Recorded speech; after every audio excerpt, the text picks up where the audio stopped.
Olá, estamos iniciando mais uma edição do TV Brasilagro, programa produzido pela STZ TV UHF, canal 59, Sertãozinho, Estado de São Paulo.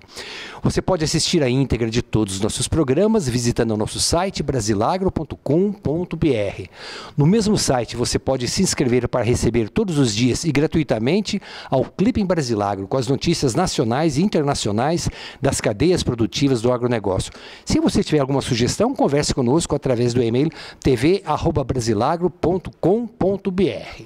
No programa de hoje nós temos a satisfação de termos de volta o cientista político e professor Luiz Rufino, ele que nos deu um apanhado contextual muito interessante logo após as eleições, já indicando as mudanças que adviriam da eleição de Jair, como ele falava, Jair Messias Bolsonaro, grupo novo, uma nova equipe tocando o Palácio do Planalto, uma expectativa do empresariado também em relação às mudanças que seriam implementadas, e agora, decorridos os primeiros quase 50 dias já do governo de Jair Bolsonaro, uma semana muito tumultuada, tivemos aí a demissão do secretário-geral da Secretaria Particular do Presidente da República, Gustavo Bebiano, e também na última quarta-feira o presidente Jair Bolsonaro entregou ao presidente da Câmara Federal, Rodrigo Maia, o texto do que será a reforma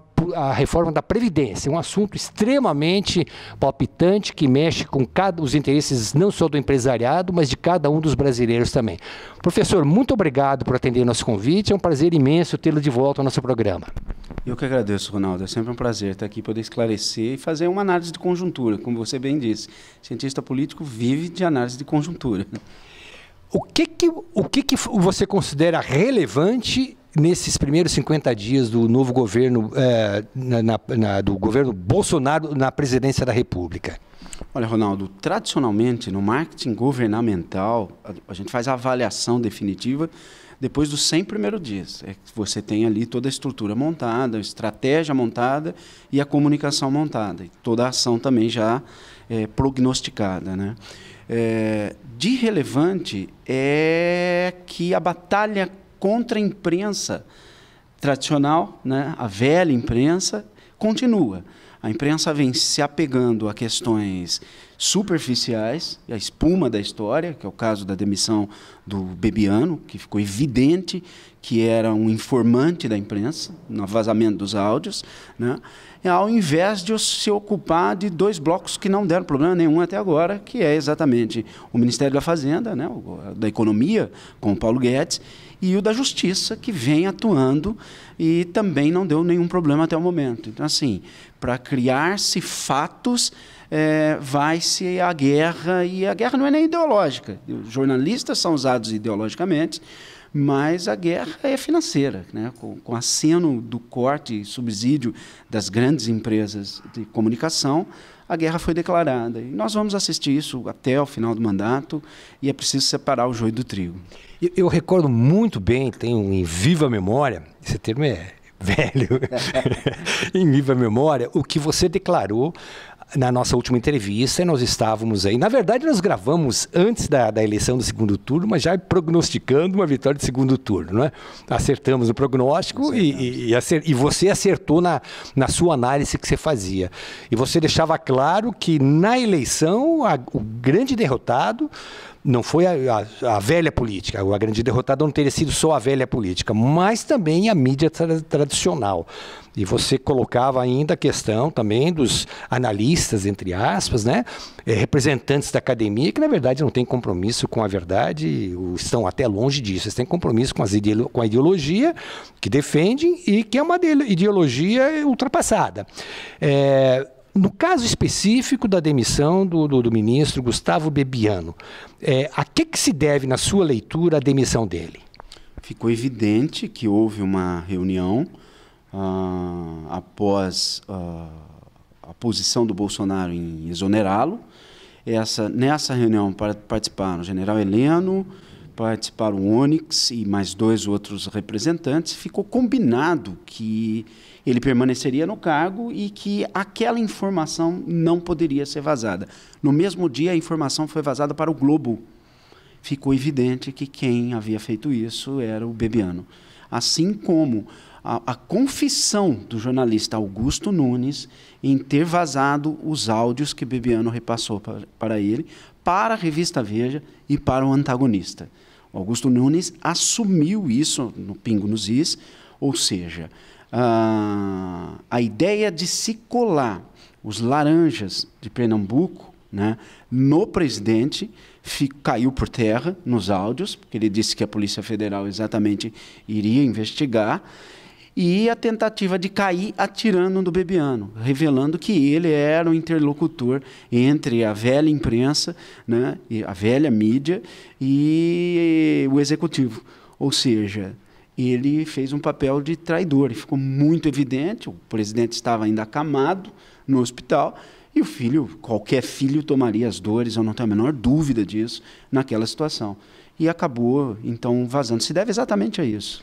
Houve também aquele problema da audiência que o Bebiano marcou com o vice-presidente de Relações Institucionais da Rede Globo, e que o Bolsonaro, nos vídeos vazados, deixa muito claro que a Rede Globo é inimiga dele. Exatamente. Não é porque na campanha você teve um posicionamento que você vai mudar esse posicionamento nesse momento. A Rede Globo agiu abertamente contra a eleição de Bolsonaro. A quantidade de fake news que foi montada, os jornalistas, infelizmente, isso é uma tristeza, eu acho que a classe vai ter que se repensar nesse sentido, os jornalistas agiram muito mais como agentes políticos do que, de fato, como jornalistas. Isso entristece, isso está acontecendo no mundo todo. Quer dizer, na verdade, os nossos jornalistas aqui, eles prestando um grande desserviço ao país principalmente, além de terem perdido uma eleição em que tentaram influenciar de todas as maneiras com que o Bolsonaro não vencesse a eleição, perderam a eleição. Exato. Agora então se armam de tal maneira para tentar perturbar, tentar ofuscar, tentar prejudicar esse início de governo. É criar fatos, na verdade, ao invés de se ocupar, por exemplo, da ação que os militares vêm tendo na infraestrutura, na ação que a Secretaria, que o Ministério da Justiça já, você conseguir prender o Marcola em um presídio federal, você enfrentar declaradamente, citar o nome do PCC. Isso é de uma coragem que nós não vimos na Nova República como um todo. E agora, com a reforma da Previdência, com Paulo Guedes, nós já estamos vendo uma queda do dólar, nós já estamos assistindo também uma possível retomada do emprego, e você se ocupar exatamente de conversa de comadre. Desculpa, mas exatamente isso que foi, conversa de comadre. Mas isso vem acontecendo de maneira generalizada, Ronaldo.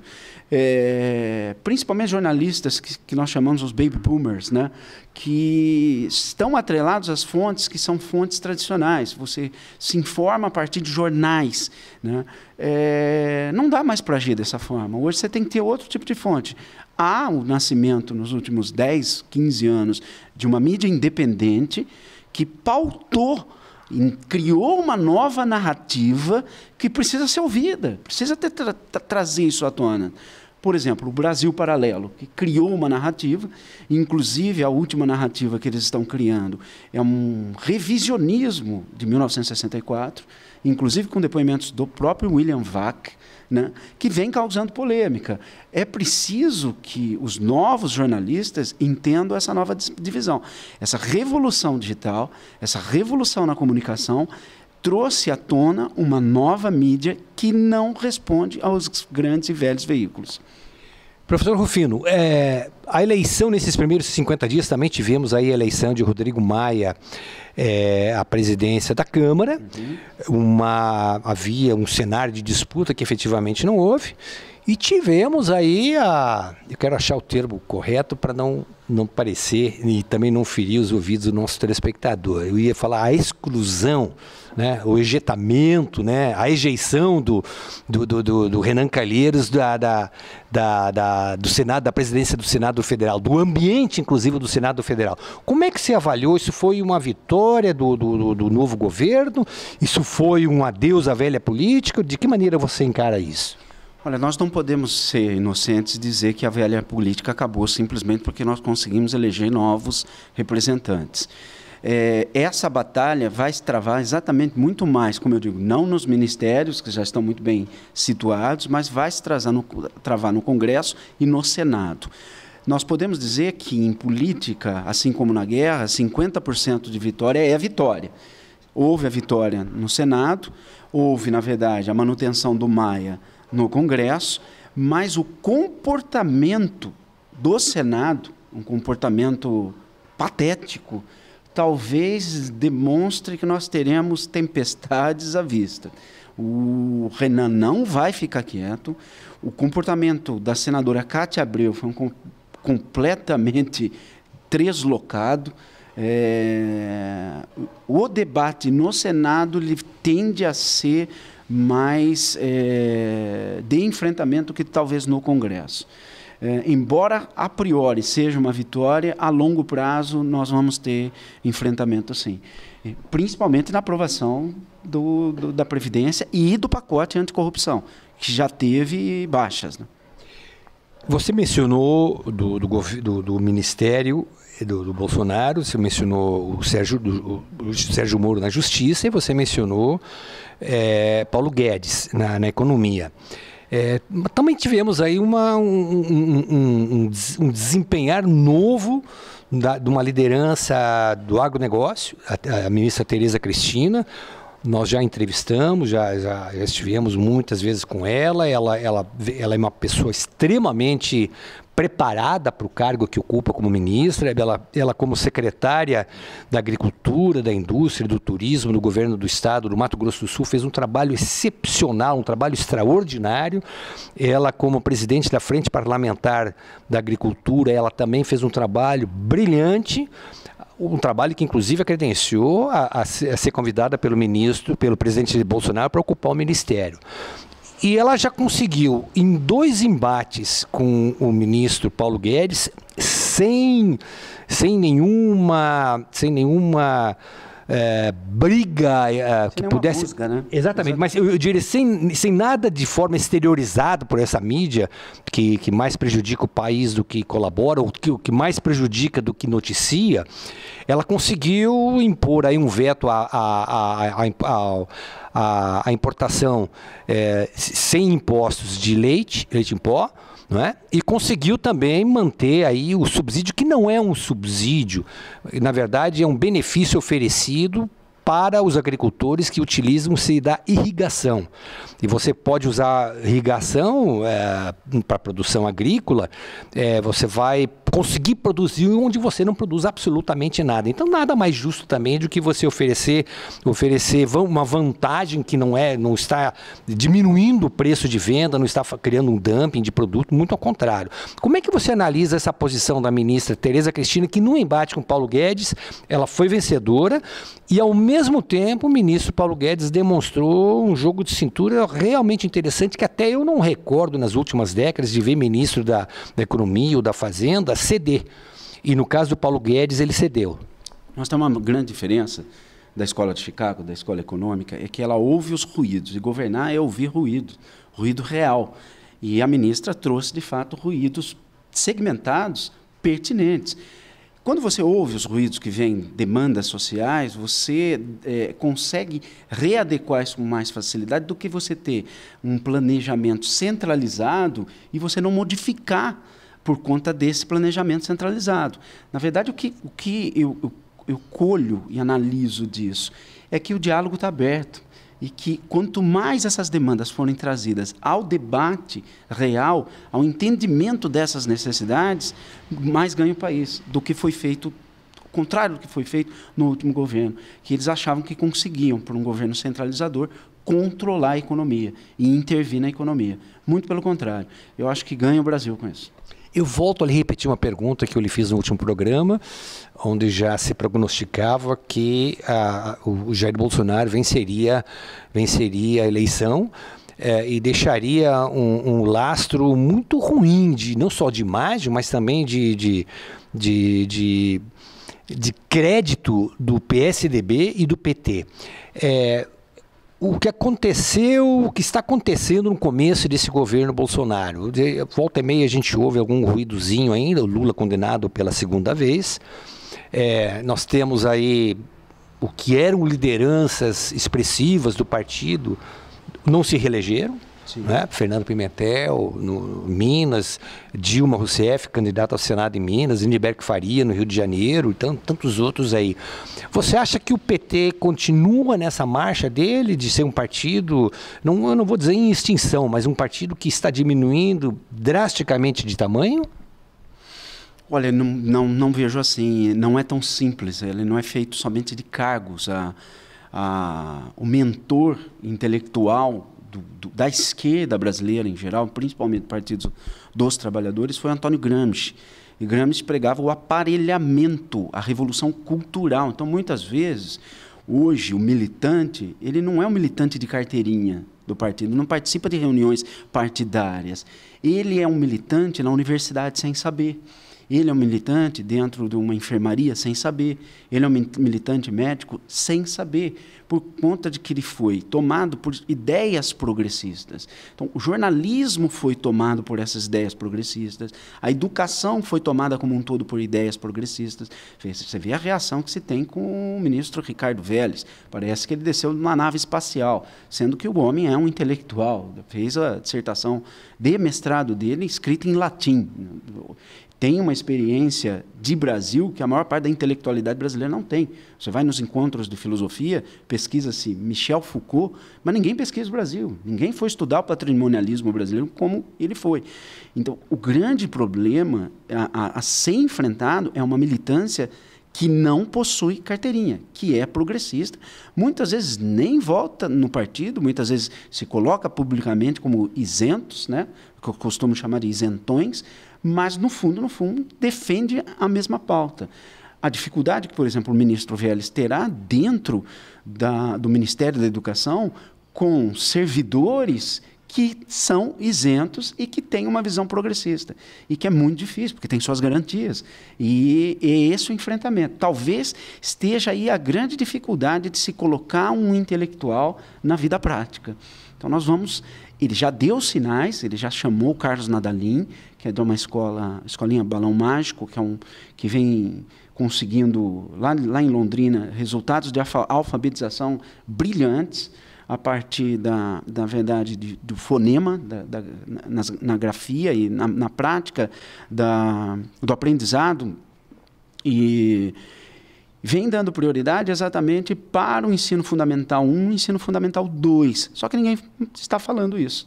Do ponto de vista do planejamento, ele tem acertado. Só que a imprensa o trata como se fosse um ET descido de uma nave espacial por conta de ser um conservador. É preciso entender que nos Estados Unidos isso é muito evidente. Você tem os republicanos e tem os democratas. Você vai à Alemanha, isso também é evidente. Você vai à Inglaterra, mais evidente ainda. Há uma nova forma de se fazer política no Brasil, uma nova forma de pensar que não pode ser considerada uma monstruosidade. É simplesmente o surgimento de uma nova direita. A questão da saúde, mais médicos, Bolsonaro anunciada a vitória dele, já houve um movimento muito rápido, houve uma quebra de contrato unilateral por parte do governo de Cuba. Eu queria que você desse a sua leitura, a sua opinião sobre os mais médicos cubanos que se foram.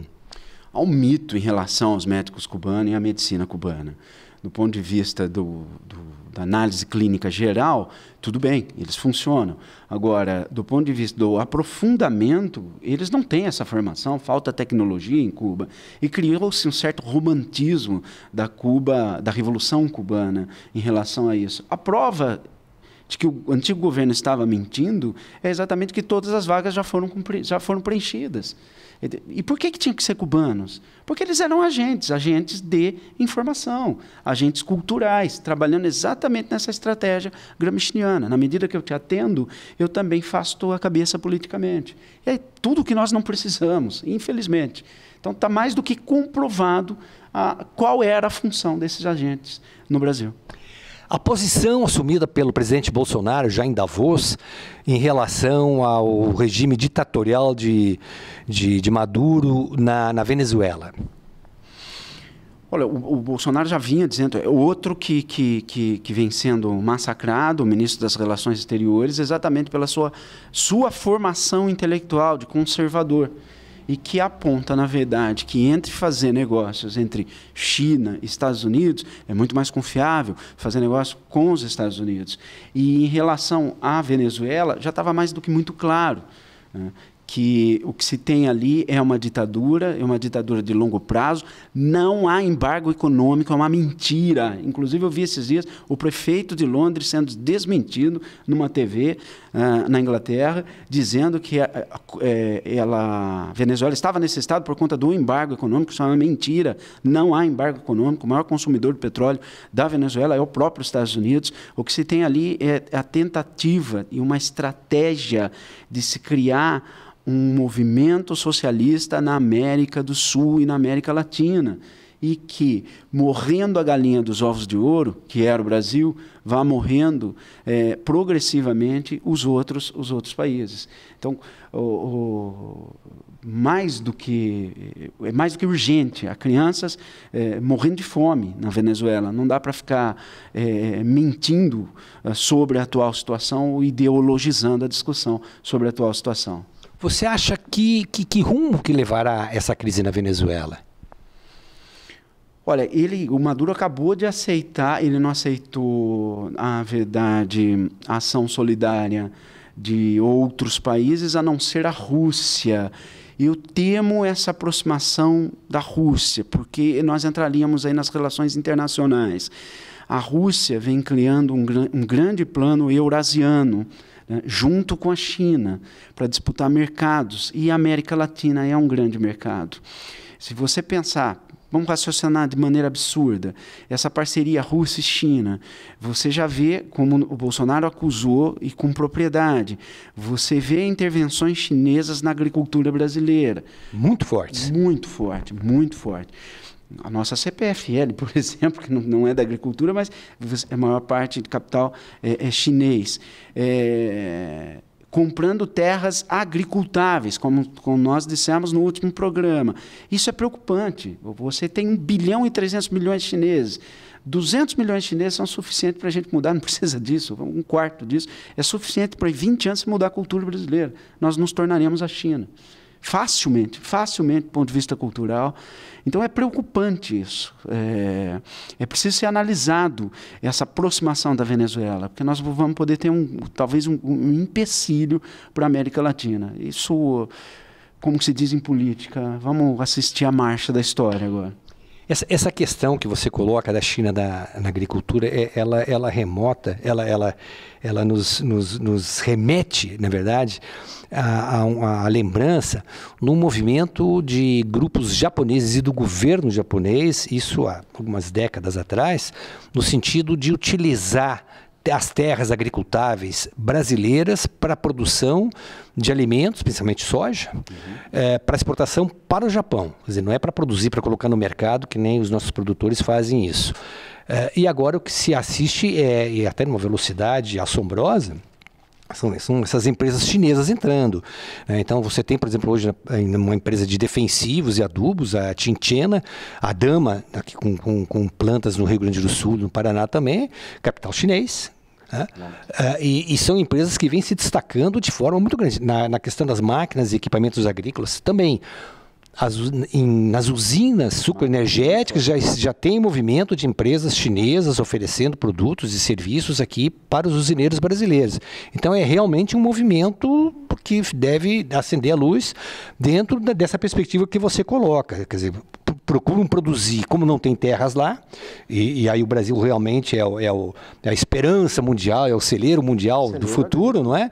Mas no presente o movimento não está sendo, pelo menos até a chegada do presidente Bolsonaro à presidência, os governos, tanto do Fernando Henrique, quanto os dois governos do Fernando Henrique, quanto os dois mandatos do Lula, e mais o mandato da Dilma, o primeiro e o segundo pela metade, a agricultura sempre era vista de uma maneira enviesada. defasada, né? Não havia incentivo nenhum, nem o presidente Lula, e quando no primeiro mandato saiu ao mundo afora para se mostrar o defensor dos biocombustíveis, etanol e biodiesel, ele não fez nenhum. Você não pode me citar uma ação só do presidente Lula, da presidente Dilma, que possa ter beneficiado o setor sucroenergético. Ao contrário. Olha, o agricultor ele tem que entender um pouquinho de política nesse momento. Surgiu um novo conceito, o conceito de globalismo, que não é a mesma coisa que globalização. Se há globalização da economia, é preciso pensar que você não pode fazer, na verdade, a globalização internacional. Um país vem a ser soberano sobre a sua soberania nacional. Então, quando o ministro das Relações Exteriores fala sobre isso, todo mundo acha, volto a repetir, que ele parece um ET, né? Ele está falando exatamente isso. Não basta nós tratarmos da globalização do ponto de vista econômico. Você tem a soberania nacional que tem que verificar os riscos que nós corremos de uma intervenção dentro do seu próprio país e de como eles vão intervir a partir daí, a partir da agricultura, na própria política do país, na política internacional do país. Então, tem que ficar atento em relação a isso, porque é muito romântico. Que lindo, o mundo sem fronteiras, a paz perpétua, mas, do ponto de vista prático, não funciona dessa forma. Nós sabemos que as relações internacionais elas são muito sérias, ela foi muito maltratada nos últimos governos, mas muito maltratada. E nossa esperança é que isso seja visto desse ponto de vista, e o ministro das Relações Exteriores tem essa envergadura intelectual, veja isso dentro de um cenário internacional, dentro de um cenário de disputa por territórios. Isso não acabou, isso dá continuidade a uma política internacional que sempre existiu. Mas aqui é todo mundo muito romântico, né? Eles aceitam, por exemplo, a intervenção da ONU nas políticas educacionais com a maior facilidade do mundo, sem nenhum tipo de questionamento. É de um provincianismo o brasileiro, chega a ser caipira nesse sentido, de não entender o que está acontecendo mundo afora. Voltando ao Brasil, é muito gostoso de conversar com você, porque a gente pode viajar de uma maneira impressionante nas várias economias e os impactos que isso traz no nosso dia a dia, não é? Você acha que reforma da Previdência tende a caminhar bem, tanto na Câmara quanto no Senado? O Senado você já assinou que pode ter alguma dificuldade aí, mas por outro lado também existe uma pressão popular já muito grande.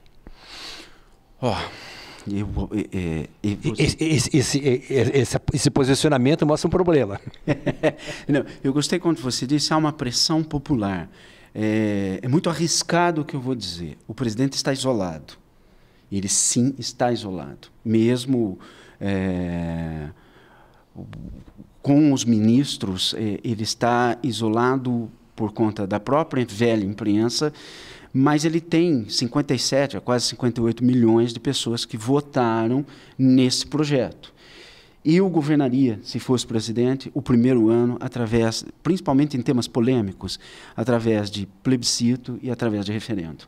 Ele vai ser acusado por atravessar os outros dois poderes, mas eu governaria através de plebiscito e referendo. No caso do aborto, no caso inclusive da própria Previdência, que precisa, na verdade, ser didático, e a imprensa não vai cumprir esse papel do didatismo necessário por conta só a breve revelação que foi protocolado hoje, né, no Congresso e no Senado, você vê o tamanho e a miríade de problemas, de segmentos, se você é professor, se você tem outra profissão ao mesmo tempo, se pode acumular, se não pode acumular. Então, assim, é longo o debate, é bastante longo, e precisava que a população tivesse essa explicação feita de maneira muito didática e segmentada. Não tem outra solução, a Previdência tem que ser aprovada, mas o povo precisa entender isso.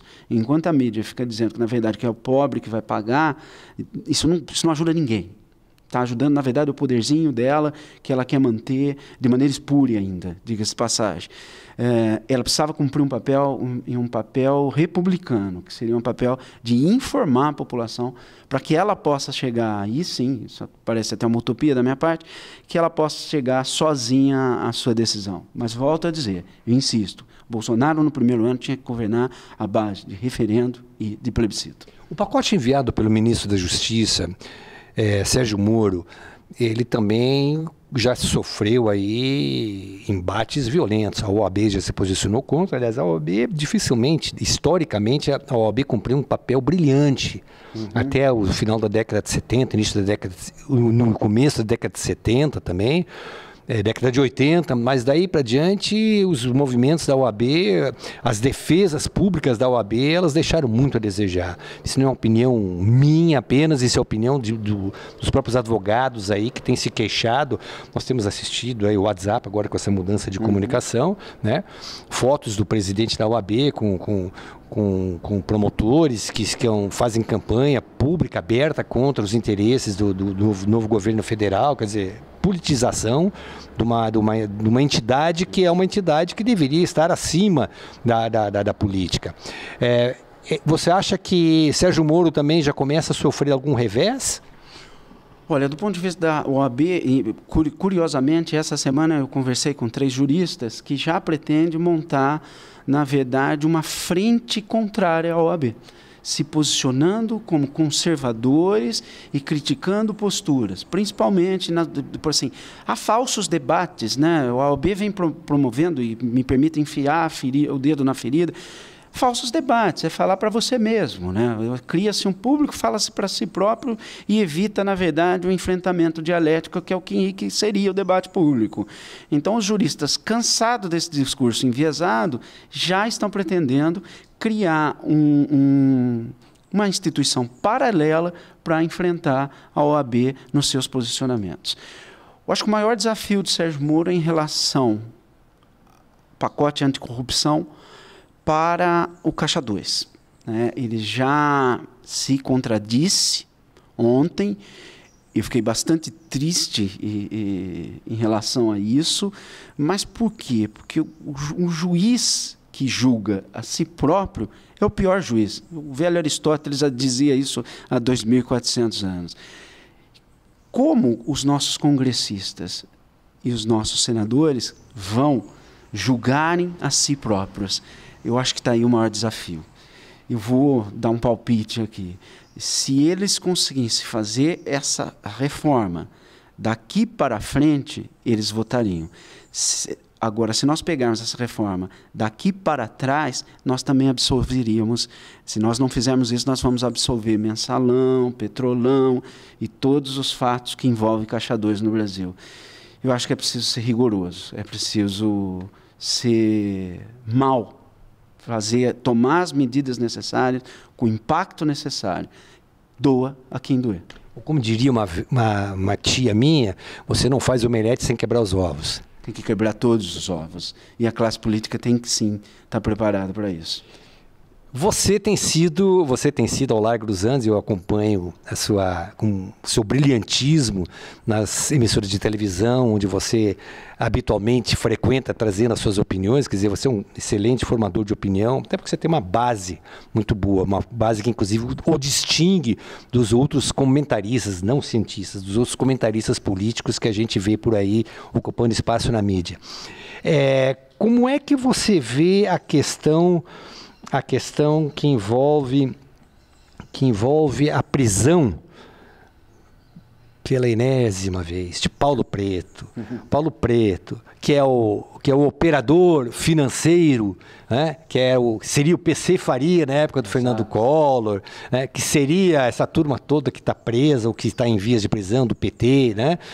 Então, o Paulo Preto é o operador financeiro, ex-Dersa do PSDB no estado de São Paulo, muito ligado ao ex-governador e senador José Serra, muito ligado ao governador Geraldo Alckmin. Acho que o governador Alckmin perdeu muito do seu crédito político nessa última eleição, exatamente por por ficarem aí dizendo que é e que não é, e Paulo Preto vai preso, Gilmar Mendes solta, prende de novo, solta de novo, agora foi preso essa última semana, levado lá para Curitiba. O que isso pode significar e pode mudar daqui para diante também na inclusão do PSDB também no rol dos partidos aí que se completaram, que roubaram, né, que tiraram dinheiro que poderia ser dinheiro investido em educação, em saneamento, em segurança e para enriquecimento pessoal. Ao mesmo tempo também a demissão do ex-ministro das Relações Exteriores do Brasil, Aloysio Nunes. Ele foi convidado pelo governador João Dória, aqui no estado de São Paulo, para presidir a Invest, que é a grande estatal do governo de São Paulo, que busca recursos para investimentos no estado. Então, nós temos Paulo Preto preso no Paraná e temos também aí, ao mesmo tempo, o Aloysio Nunes parecendo que está caminhando para um outro lado que não era um lado esperado. Coincidência ou não, no momento do lançamento do filme do Marighella, né? Talvez o nosso espectador não saiba, mas o Aloysio Nunes foi motorista do Marighella, né? O que revela que aquela polarização PT-PSDB acabou. A Polícia Federal vai, sim, avançar em relação à corrupção dentro das gestões PSDBistas e que confirma o que vem sendo a narrativa da imprensa independente, que existia ali uma estratégia das tesouras, né? Vamos dividir, mas no fundo, um é mais light, um mais moderado, um pouco mais radical, mas no fundo pensam a mesma coisa. O próprio presidente Luiz Inácio Lula da Silva, quando disputou com José Serra, disse que era uma disputa de irmãos. E, de fato, ambos ali, do ponto de vista ideológico, eram irmãos. Siameses, o que iludia a massa da população brasileira, acreditando que eram oposições, quando, no fundo, ideologicamente, não eram. A Polícia Federal vem agindo nos últimos 20 dias, assim, incisivamente, e o que mais me chamou a atenção, por ser educador, é a possibilidade de nós termos aí uma lava-jato da educação. Isso vai revelar por que a nossa educação na nova república inteira chegou às últimas posições nas avaliações internacionais. Há corrupção, e há uma corrupção ideológica dentro da própria educação. Lembrando ao telespectador que o candidato do PT à presidência da República na eleição de outubro do ano passado foi o Haddad. Uhum. E o Haddad foi ministro da Educação do governo Lula. Exato. O Haddad era a grande esperança da esquerda latino-americana. E mais que isso, havia interesses espúrios por trás da tentativa de assassinato do Bolsonaro. Isso precisa ser investigado. E a imprensa parece que não gosta de tocar nesse assunto, né? Mas há águas turvas por baixo desse mar calmo, não tenho a menor dúvida. Eu acho que a gente vai passar o Brasil a limpo nos próximos anos, a esperança é essa, e nossa torcida para que o atual governo não nos frustre em relação a isso, ainda que seja uma esperança, mas eu acho que o país voltou a ter esperança. Você já deu alguns recados ao nosso telespectador. Para encerrar, qual é o recado que você dá ao nosso telespectador para que a gente possa realmente contribuir, ajudar, torcer para que esse Brasil entre finalmente nos eixos, né? E possa ser não o país do futuro, mas o país do presente? O Stefan Zweig deixou essa pecha, né? Que nós seríamos o Brasil, o país do futuro, e a gente está esperando até hoje, né? No fundo, o Brasil precisa de uma mudança cultural. Total. Né? O brasileiro, essa ideia de levar vantagem em todas as coisas tem que ser modificada dentro da sua própria casa. Você não vai modificar isso do ponto de vista político. É uma ilusão achar que a política vai resolver todos os nossos problemas. Né? E quanto mais próximo da tua casa a solução dos problemas, mais nós temos a chance de mudar o destino desse país. Não é grande elucubrações filosóficas, é coisa básica, são os ruídos do dia a dia, as coisas simples do dia a dia. E isso serve também aos governantes das cidades, aos prefeitos, né?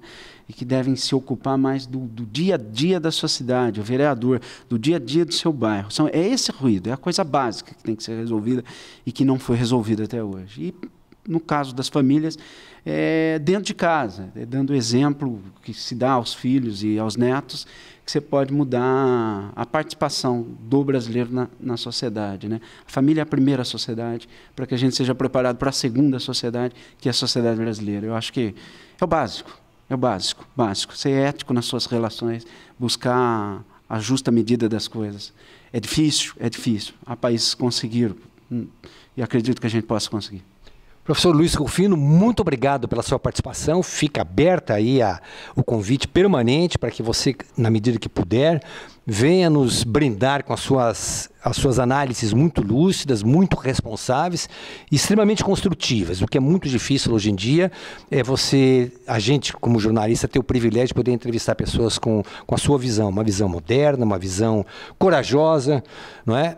E uma visão que possa realmente trazer informações para contribuir para que o telespectador, para que nós, formadores de opinião também, possamos trabalhar para um futuro melhor para todos nós. Então, muito obrigado e fique já aberto o convite quando você puder voltar a conversar conosco aqui.